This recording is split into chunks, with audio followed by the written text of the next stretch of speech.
Hello, hello. It's another focus. Actually, focus Thursday. Not playing that way. Originally, it was going to be a failure of marketing, and it's actually turned into a more positive Money Matters one.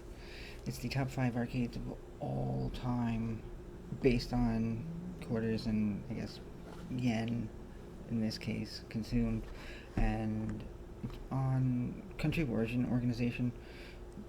But actually, these were all Japan. I was going to do one U.S. origin at some point. I tried not to limit it to country, and it just happened that these were all Japan, especially considering the years that they came out and all. Uh, First, not surprised. Actually, they're all really not a surprise, but the first Pac-Man, uh, coming out 1980. It was huge onto the scene. I think a big part of that was it just changed what was going on. Sort of the scenery. Most of it was space based and shooters and that type of thing. You'll see in Space Invaders, which came out a couple years before that.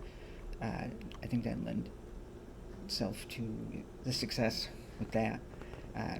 So figure from 1980 to 1990, it got $10 billion in profit, and if you adjusted the terms, it would be about 20 billion now.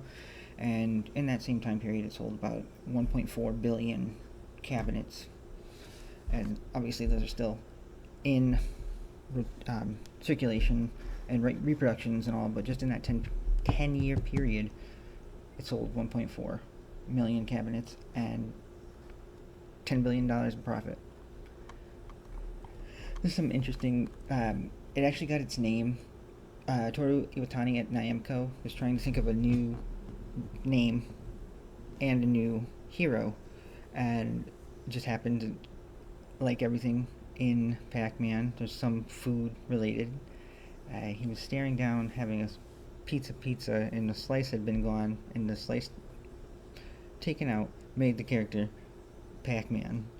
And originally it was called Puck-Man, but it felt with how people are, especially the youth of the day, people would probably deface the machine and what it would end up spelling. So it became Pac-Man. And we have the beautiful yellow man today. It's not that the same topic. Miss Pac-Man was actually chosen as the spokes game character, spokes game woman of NABCO, which is the National Association of Breast Cancer Organizations. She was chosen that in 2000 and remains that, I guess you could say, spokes game character, spokeswoman. So it's pretty sweet. Better than getting a high score on the machine, that's for sure. The second on the list was Space Invaders. Like I was saying, debuted a couple years before that, but surprisingly made a little less money, despite all of the factors that were going into what was going on in Japan and all the trouble that it was causing.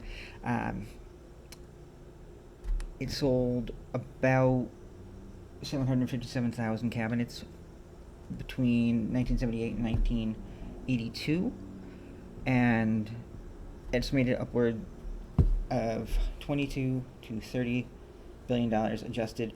The time frame was a little interesting. So I think if the time frame of measurement was a little bit longer, the initial burst probably would have shown up to have more of a profit than Pac-Man, just because of how crazy people went in Japan over Space Invaders.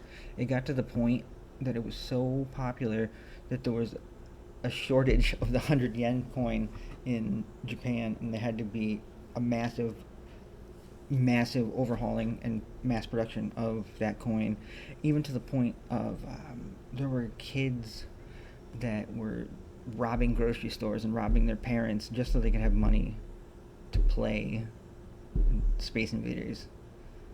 So it was a case of a girl stealing like 5,000 yen from her parents just so she would have money to go to the arcade.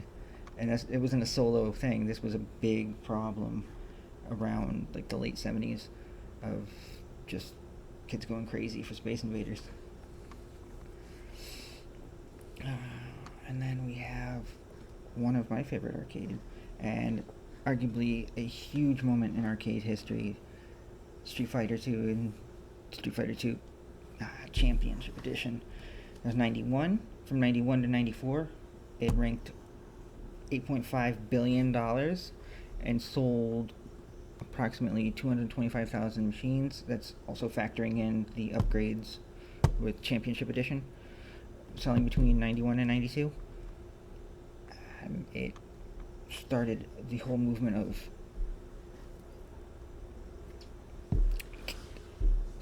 return to arcade play with the competitions. Welcome event, because numbers at this point at the arcades were starting to drop off a little at the beginning of the 90s, and then with the release of Street Fighter 2, and then especially when Championship Edition came out in 92, it really boosted those numbers. People were really going back out to the arcade and having these local tournaments and regional tournaments, and that was really a huge boost to return to play in arcade. A big issue with these machines, though, the Capcom CP boards that the system was based on, were very, very easy to bootleg and very easy to reproduce, so it led to a lot of pirated and bootleg machines starting to show up, and that really started to become a problem for Capcom and people who were looking to make a legitimate business out of it.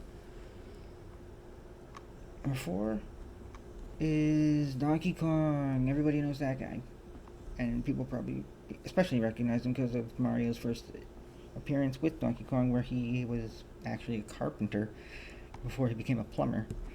He wasn't a plumber until the Mario Brothers games, and that guy debuted in 1981.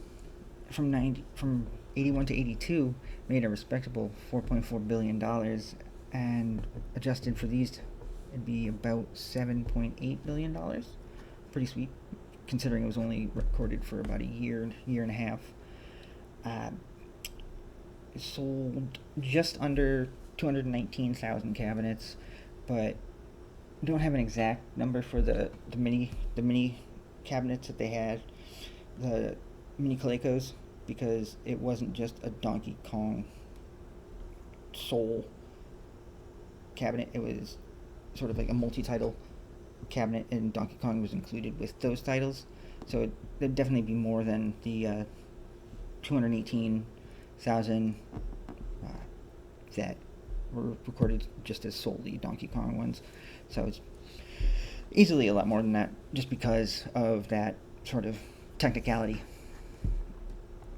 And funny thing, the name of Donkey Kong was originally going to be Monkey Kong, but because of screw-ups with printing and documentation, the paperwork was misread and artwork was misread, and it was a rush to get the game released. So it ended up being, as we see, Donkey Kong, which still kind of works out because the word donkey ended up being a play on the Japanese word for stupid.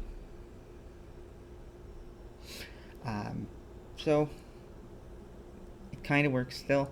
I mean, people didn't want to wait to have it reprinted. It was important to get it out to the market, and the title really isn't a big deal. It still worked out. And the last one, number 5, Whack-A-Mole, a Mogura Tale, it was the earliest release of all these, but made the least amount of money. Still, $1.5 billion between 1975 and 2005. And it would be around between $7.5 and $8 billion now if you adjusted all the terms. This was an interesting one because it was developed in Japan, but the rights were sold to Hasbro, company who owns them today, so it's kind of Japanese developed, kind of like it's sort of that gray area. And those are, I mean, that's a pretty nice business to be in. It's really changed quite a bit since it was established. There was that real lull in the arcade crash, then the return to the arcades, and now it sort of went down again. Now it's back up with barcades and these like amusement spot arcades. So it's the charm of the arcade will never die, in my opinion. So next time, I think we're gonna look at some that were just in the U.S., like a solely U.S. list, and look at some more arcade tech. Hope you enjoyed.